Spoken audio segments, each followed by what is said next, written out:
मी जास्त काही बोलणार नाही, फक्त इतिहासाचा एक दाखला देऊन आपण प्रवीण भैयालाच मतदान का करायचं हे सांगणार आहे. ज्यावेळेस महाभारत चालू होतं, श्रीकृष्णाला द्विधा मनस्थिती झाली, आपण शिवधनुष्य उचलायचं का नाही. त्यावेळेस श्रीकृष्णाने अर्जुनाला सांगितलं की तुला श्रीकृष्ण उचलावंच लागेल. त्यावेळेस उपदेश करताना श्रीकृष्ण म्हणाला होता, यदा यदा हि धर्मस्य ग्लानिर्भवति भारत अस्पृश्यदानमधर्मस्य तदात्मानं सृजाम्यहम् पवित्राणाय साधूनां धनुष्याय वितक्राणां पवित्राणाय साधूनां संभवामि योगायुगे.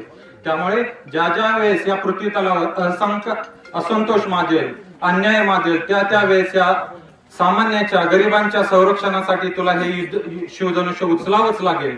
त्यामुळे प्रवीण भैया, आज इंदापूर तालुक्यातली परिस्थिती अगदी तशीच आहे. सामान्याच्या गरिबांच्या या लोकातून आवाज आलाय की प्रवीण भैया तुम्हाला आता लढावं लागेल.